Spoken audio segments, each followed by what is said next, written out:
Bonsoir et bienvenue dans cette émission. Aujourd'hui, nous allons aborder un sujet sensible et crucial, le conflit dévastateur qui secoue le Moyen-Orient. Alors que des populations civiles innocentes sont prises pour cible et que des atrocités sont commises, les organisations internationales des droits de l'homme et les médias semblent étrangement silencieux. Pourquoi ce silence? Est-ce les vies des victimes au Moyen-Orient valent moins que celles des victimes ailleurs dans le monde? Nous allons explorer ces questions et plus encore avec nos invités qui sont sur ce plateau. Rejoignez-nous pour une discussion passionnée et éclairante sur les droits de l'homme et la justice internationale. Amen Segla, bonsoir, bienvenue. Bonsoir Géraude et bonsoir au peuple africain. Yannick, bonsoir. Bonsoir Géraude et bonsoir à Afrique Libre TV. La guerre au Moyen-Orient et nous assistons d'une manière ou d'une autre au silence des organisations qui se disent droits de l'homme, mais il n'y a pas de telle réaction. Mais Amen Segla, pourquoi les organisations internationales telles que Amnesty et Women Rights Watch restent-elles silencieuses face au conflit dévastateur au Moyen-Orient? Merci Géraude. Ces derniers temps, nous sommes témoins tous d'une course à l'agonissement de la planète Terre. Parce que quand vous voyez ce qui se passe au Moyen-Orient, nous assistons à ce jeu, à cette gaminerie de qui peut pisser loin. Et dans ce cafouillage, ceux qui devaient faire la part des choses, en l'occurrence les ONG, les organisations internationales, du moins ceux qui ont des opinions sans parti pris, aujourd'hui, se sont restés dans un mutisme qui ne dit pas son nom.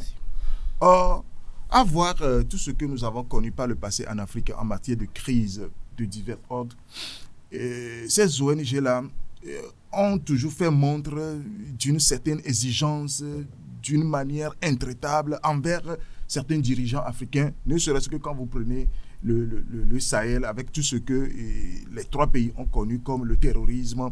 On a vu comment ces ONG-là ont fait front commun pour tirer à boulet rouge sur les dirigeants, les accabler des rapports, en demandant à ce que la communauté internationale intervienne, en demandant l'ouverture d'une enquête de la part de la CPI et tout.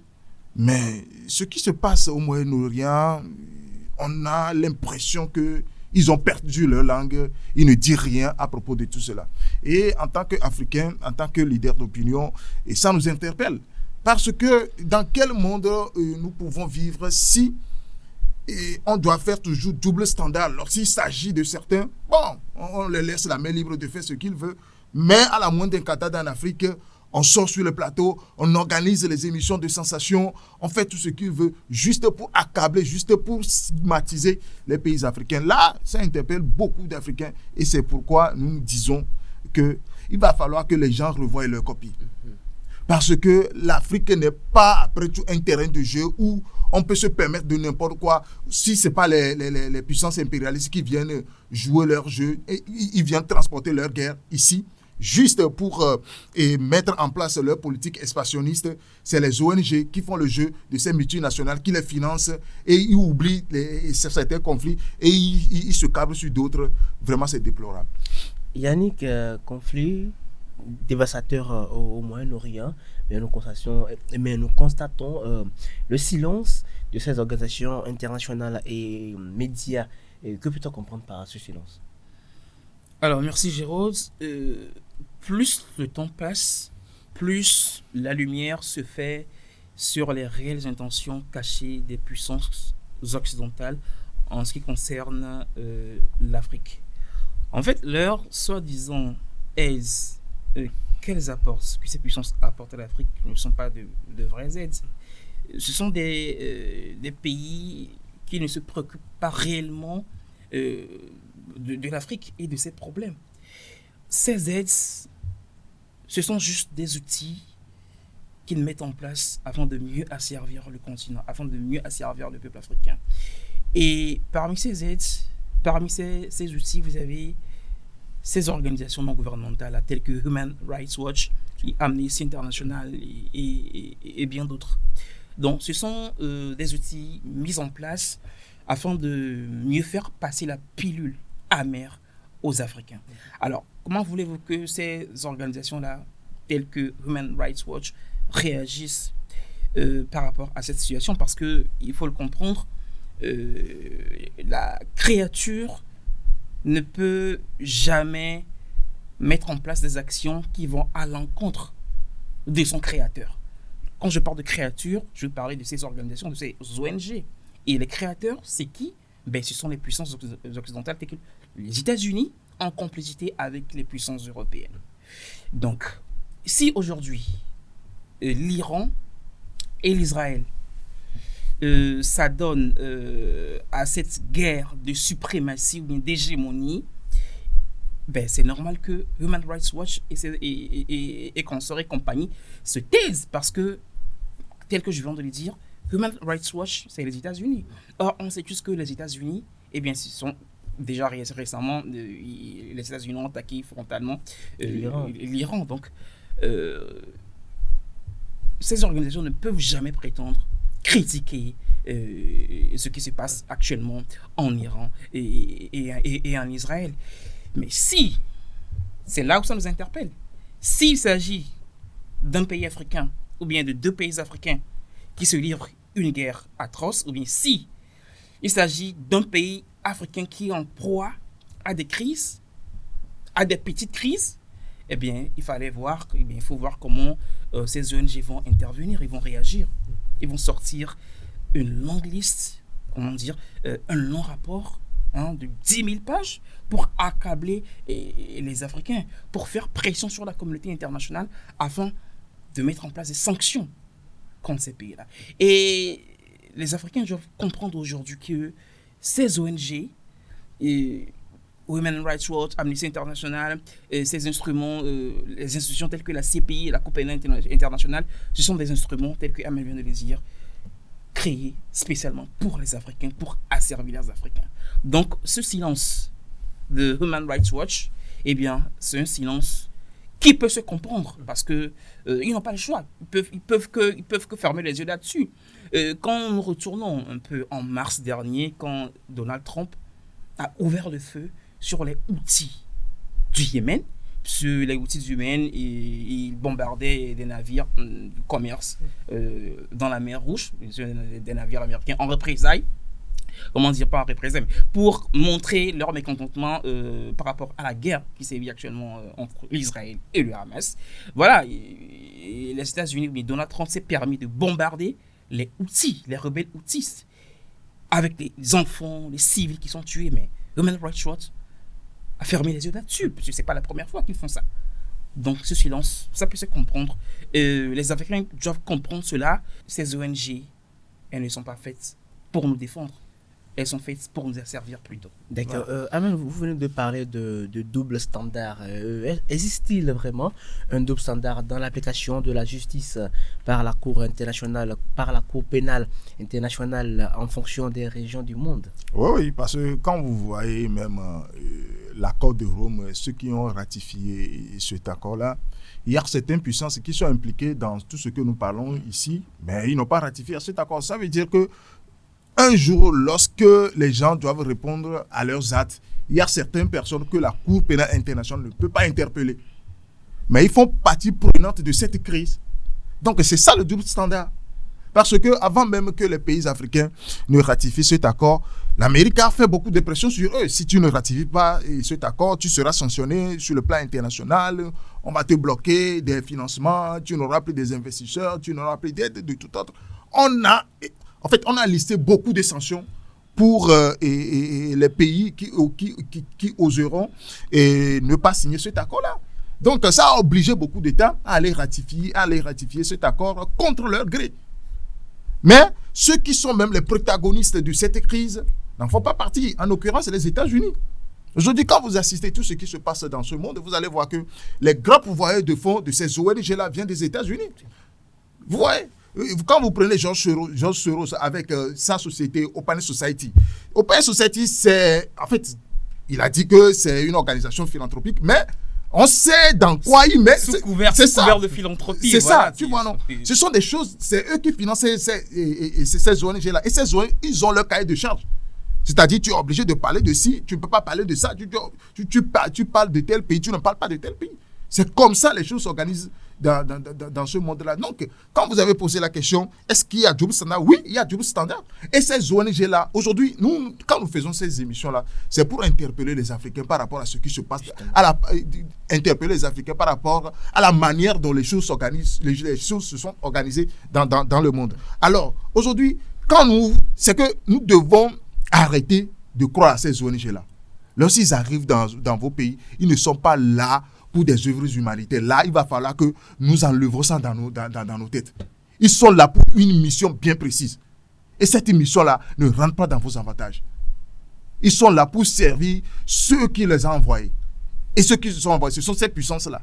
Parce qu'aujourd'hui, ce n'est plus permis à un État de s'ingérer directement dans la gestion ou bien dans le contrôle de la gestion d'un pays. Mais ils passent par ces ONG-là. Ils ont les badges pour accéder même à la magistrature, c'est-à-dire à la présidence, pour poser un certain nombre de questions au nom d'une ONG indépendante et qui est reconnue sur le plan planétaire. Et avec ce badge, il peut demander à qui que ce soit d'avoir un rapport d'accès à certains dossiers non classifiés et tout. Et puis on leur donne. Et c'est avec ça qu'ils se basent pour classer que vous êtes un pays pauvre, très endetté, ou bien vous gérez mal votre pays. Donc il revient à nous, Africains, de comprendre que avec la géopolitique actuelle, ces ONG-là n'ont pas de place dans nos pays.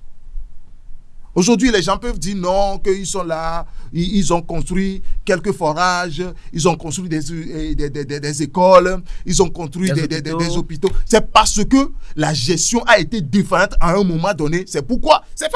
En fait, c'est quelque chose qui a été planifié, hein. Bien planifié même. C'est-à-dire, lorsqu'on met un président corrompu à la tête d'un pays, il serait incapable de construire les écoles, il serait incapable de construire les hôpitaux. Alors les ONG là vont venir le faire à leur place. Et ceux qui sont à la base de cette mauvaise gestion, c'est cette même personne qui envoie ces ONG là. Donc il va falloir que nous, les Africains, nous devons commencer par prendre en charge notre propre population pour éviter tous ces dérapages. Yannick, à part les ONG, il y a également aussi les médias internationaux. Et comment expliquer que les médias internationaux couvrent peu ou pas du tout les atrocités commises au Moyen-Orient alors qu'ils sont prompts à couvrir les crises humanitaires en Afrique? Voilà, tu as tout dit. Les médias internationaux, surtout occidentaux, fonctionnent un peu comme ces ONG-là. En fait, ces médias font partie de ces outils mis en place par ces puissances occidentales afin de mieux asservir le continent et le peuple africain. Et aujourd'hui, les Occidentaux ont tout intérêt à dépeindre une Afrique empreinte de guerre, de chaos, une Afrique qui sombre dans la précarité, qui sombre dans la violence, même si ce n'est pas systématiquement vrai. Donc, ils ont besoin de ça afin de légitimer leurs différentes actions qu'ils mènent sur le continent africain. Donc, quels intérêts ils ont à vouloir dire réellement ce qui se passe?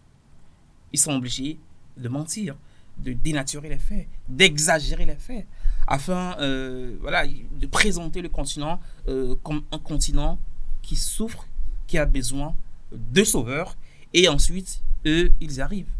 Et aujourd'hui, il faut dire que ceux qui ont mis en place ces médias sont puissances occidentales. Ce sont des puissances occidentales qui ont mis en place ces médias, et c'est eux, ce sont ces puissances qui pilotent tout. Aujourd'hui, les ONG fonctionnent comment? Ces ONG internationales telles que Human Rights Watch, elles fonctionnent sur le financement. Ils reçoivent des financements de la part de ces puissances-là. Et ce sont ces puissances qui contrôlent tout. Les médias également, c'est la même chose. Ils reçoivent des financements. Donc, si aujourd'hui tu crées un média, c'est pour servir quoi? C'est pour servir ton intérêt. Donc, aujourd'hui, ces médias-là, ils ne font faire ce pourquoi ils sont créés. Donc, on ne peut pas attendre autrement d'eux. Les Africains doivent comprendre qu'aujourd'hui, il est important de se désolidariser de ces médias-là. Ne pas prendre ce que ces médias véhiculent pour argent comptant. Ce ne sont pas des paroles d'évangile, puisqu'ils ne font aucun travail de journalisme. Ils sont là, tapis dans l'ombre, dans leur studio, dans leur petite chambre, ils prennent des articles, manipulent les images, sortent des images d'archives et qu'ils remettent au goût du jour et tout. Donc, aujourd'hui, ce sont ces médias-là qui participent à ce que le continent africain soit maintenu dans la précarité. Donc, il faut carrément les bannir. Quand vous prenez les médias comme France 24, RFI, TV5 Monde, Le Point, Le Monde et compagnie, ce sont des outils mis en place par ces puissances, surtout par l'État français, voilà, afin de mieux contrôler et l'Afrique. Donc, regardez un peu ce qui se passe actuellement à l'Iran et en Iran et en Israël. Ce ne sont pas des vraies images qu'ils nous montrent. Ils ne montrent pas. Est-ce que vous avez vu montrer des images d'enfants torturés, d'enfants sous les décombres et tout? Vous n'allez jamais voir ça. C'est juste les images d'immeubles brûlés, calcinés que vous allez voir. Vous n'allez voir aucune personne, aucun corps traîné dans la rue. Ah ouais, ils font exprès en fait. Mais c'est le contraire. Mais c'est le contraire. Il suffit juste qu'une petite embrouille s'éclate dans un pays, dans une région. Il faut voir comment ils vont manipuler les images. Et c'est vraiment triste. Et ce qui me fait mal, c'est dommage qu'il y ait encore des Africains qui gobent ça. Parce que, en fait, ce qu'ils font, c'est quoi? Ils mettent aussi en avant les droits de l'homme et la liberté individuelle. Or, ce sont des personnes qui méprisent la liberté individuelle, qui méprisent les droits de l'homme, surtout en Afrique. Donc, en Afrique, il y a également des partisans de ça. Ceux qui ne jurent que par la démocratie, que par les droits de l'homme. Et ce sont ces personnes-là que ces puissances occidentales, ces médias, influencent ici pour assouvir leurs sales besoins. Et c'est désolant, c'est triste. Amen, à part les ONG, il y a également les médias internationaux qui sont toujours dans leur mode de silence radio. Or, en Afrique, nous voyons déjà des publications par-ci, des déclarations par-là. Pourquoi ce silence radio quand il s'agit du Moyen-Orient?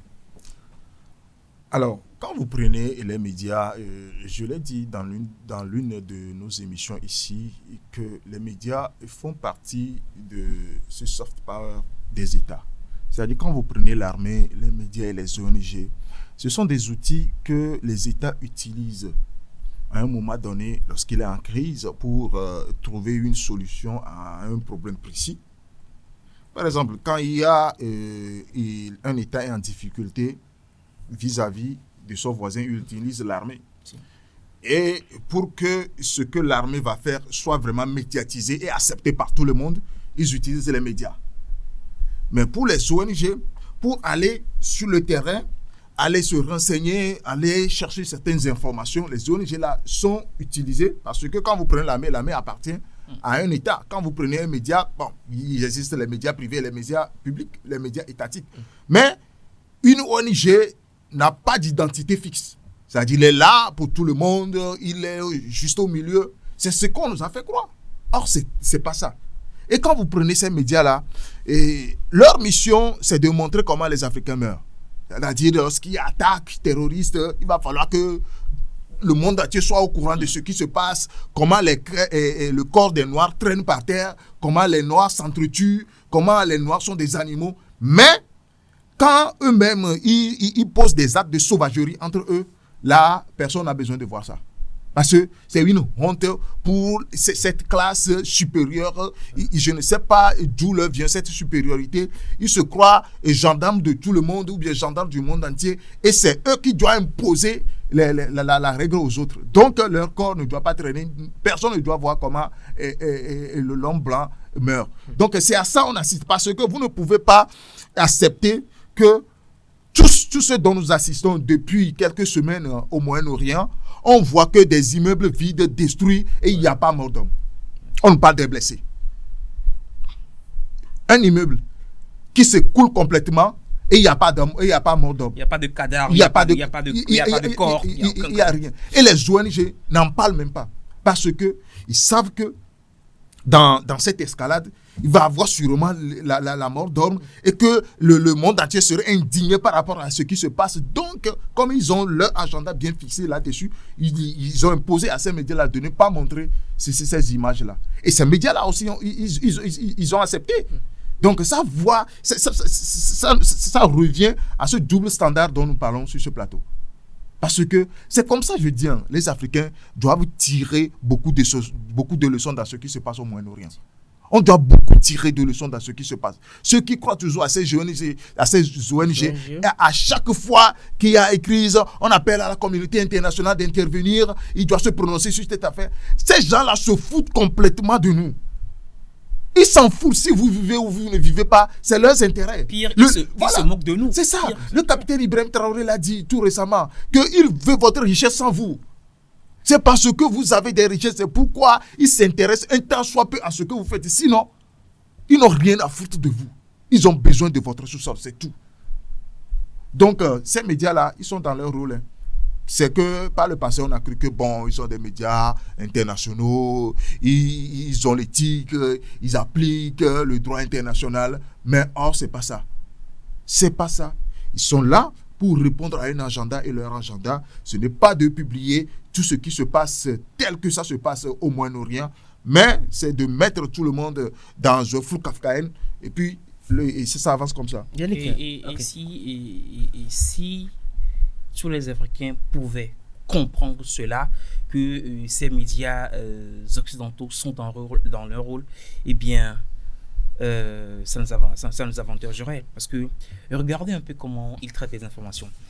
Quand vous prenez les pays de l'AES, regardez comment au Burkina Faso récemment, RFI a traité l'information par rapport au soi-disant massacre des Peuls.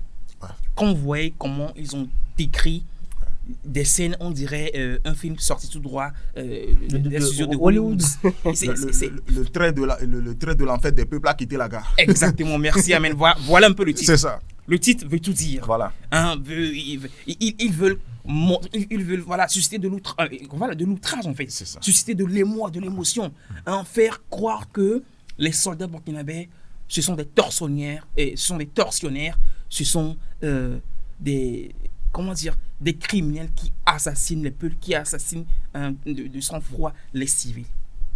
Mais c'est vraiment triste. Et aujourd'hui, Dieu merci que ces 3 pays ont suspendu ces médias. Et je crois que les autres pays africains doivent également leur emboîter le pas pour que ensemble nous mettons fin à cette comédie de ces médias, de la part de ces médias occidentaux. Nous allons rester avec vous, Yannick, pour parler des conséquences. Quelles sont les conséquences de ce silence complice pour les victimes de violations des droits de l'homme au Moyen-Orient?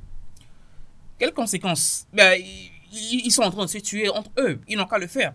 Si c'est chez nous, maintenant, ils vont crier, ils vont sortir un rapport long comme le bras. Et normalement, ces organisations non gouvernementales telles que Human Rights Watch, qui prétendent être des organisations qui défendent les droits de l'homme, normalement, c'est à elles de sortir, dénoncer ce qui se fait actuellement en Iran et en Israël. Mais ils se taisent. Mais si ces organisations-là se taisent, qu'est-ce que vous voulez que nous on fasse? On ne peut faire rien. Normalement, c'est à eux de dénoncer ce qui se passe pour qu'une pression internationale soit exercée sur ces 2 pays-là et les inciter à arrêter ce qu'ils sont en train de faire. Parce qu'au final, je ne vois pas l'intérêt de cette guerre. Amel venait de le dire en début d'émission, qu'ils sont en train de s'adonner au jeu de celui qui va pisser plus loin. Ils sont en train de démontrer leur force, leur stratégie. Mais nous, on n'a pas besoin de ça. Mais nous, ce que nous dénonçons ici, c'est ce double standard que nous dénonçons. Peu importe ce qui se passe chez eux, c'est leur affaire. Nous, les Africains, ça ne concerne pas les Africains. Ça ne nous concerne pas. Human Rights Watch, Amnesty International et compagnie doivent faire de sorte que cette guerre cesse. Parce que c'est vrai que ça ne nous concerne pas, mais nous allons quand même subir les retombées. Mais directement, ça ne nous concerne pas. Voilà. D'accord. Amen. Les conséquences de ce silence complice pour les victimes de violences de droits de l'homme. Alors, quand vous prenez cette guerre égoïste, c'est que certains pensent que leur sécurité dépend de l'insécurité de l'autre. C'est-à-dire qu'il faut mettre l'autre dans l'insécurité pour faire asseoir sa propre sécurité. Parce que vous ne pouvez pas voir où aujourd'hui la course à l'arme nucléaire est déclenchée et que tout le monde veut en avoir, d'autres en ont et d'autres privent certains de ne pas en avoir. Vous voyez, c'est à cela que nous assistons. Et là, vous allez voir, pour parler des conséquences, vous allez voir d'abord conséquences sur le plan humanitaire. C'est vrai, il y aura mort d'hommes et personne ne va en parler parce qu'il n'y a pas d'image qui circule. Personne ne peut faire une analyse vraiment pointue sur la situation. Les médias n'en parlent pas, les ONG, on n'en parle plus. Donc, ça fait que, bon, ces peuples-là, que ce soit en Iran ou bien en Israël, sont abandonnés parce que on dit souvent quand deux éléphants se battent, c'est les herbes qui en souffrent. Donc, c'est le peuple des deux pays-là qui vont en souffrir. Ça, c'est automatique. Donc, pour conséquences économiques, aujourd'hui, l'Iran, qui aujourd'hui a la gestion du détroit d'Ormuz, c'est-à-dire c'est par ce canal que beaucoup de navires de pétrole arrivent en Afrique et dans le monde entier d'ailleurs. Aujourd'hui, c'est fermé. Donc, attendons-nous dans les jours à venir à l'augmentation du prix du pétrole sur le marché international. Parce que, selon les dires, 30% de navires ou bien du pétrole utilisé dans le monde est transité par là. Donc, aujourd'hui, avec la fermeture de ce canal, vous allez voir que dans les jours à venir, le pétrole va augmenter sur le plan international. Et Yannick vient de le dire de façon directe, cette guerre ne nous concerne pas. Hein, ça ne nous concerne pas parce que, bon, ils n'ont qu'à gérer ça entre eux là-bas. Ils n'ont qu'à gérer ça entre eux. Mais ce qui nous interpelle, la manière dont ces ONG-là sont intraitables avec nous et que on attend leur rapport par rapport à tout ce qui se passe là-bas et ils ne parlent pas. C'est ça qui est inquiétant. C'est ce qui nous inquiète. Sinon, ils n'ont qu'à gérer ça entre eux là-bas. Quand ils viennent en Afrique financer les rébellions armées, les groupes ethniques et que les Africains meurent par milliers, par centaines, ben, ils disent rien. Maintenant, parlons d'apport de solutions. Que peut faire la communauté internationale pour briser ce silence et protéger les vies humaines au Moyen-Orient? Human Rights Watch, Amnesty International, la Cour pénale internationale, tout ça constitue la communauté internationale. Mais si aujourd'hui, elles se taisent, ces ONG se taisent, ben, c'est à la communauté internationale et aux autres instances, comme l'ONU par exemple, voilà, de taper du poing sur la table et dénoncer ce qui se passe. Mais est-ce que l'ONU, les États-Unis et l'Israël vont entendre l'ONU, vont écouter l'ONU? Voilà, c'est la grande question. Parce que quand on parle de l'ONU aujourd'hui, ben, qui finance en majorité l'ONU? Ben, c'est les États-Unis. Si les États-Unis sont engagés dans une guerre, eh bien, c'est très difficile de faire entendre raison aux États-Unis parce que c'est eux le leader du monde. Qu'est-ce que vous voulez? Voilà. Amen. Alors, communauté internationale, qu'est-ce que tu appelles pas communauté internationale? La communauté internationale est suffit de ces pays-là, de ces puissances-là. Ceux qui ont mis ces ONG en place, c'est la communauté internationale. Donc, si cette communauté internationale doit parler, ça veut dire que ces ONG-là doivent parler. Donc, ils ont dit à ces ONG-là de ne pas parler. Donc, la communauté internationale n'a rien à dire dans cette affaire. D'ailleurs, c'est eux-mêmes qui sont impliqués dans cette guerre.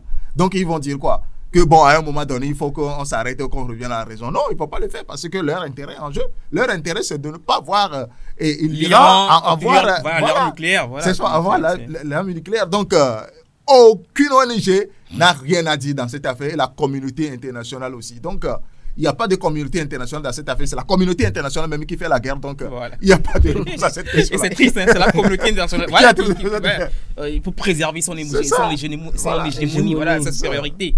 Nucléaire. Voilà. Et merci à vous, chers consultants, pour ces analyses riches. Et merci également à vous de nous avoir rejoints dans cette émission spéciale sur le conflit au Moyen-Orient et le silence des organisations internationales des droits de l'homme. Il est clair que le silence est inacceptable et que les victimes de violations des droits de l'homme méritent notre attention et notre action.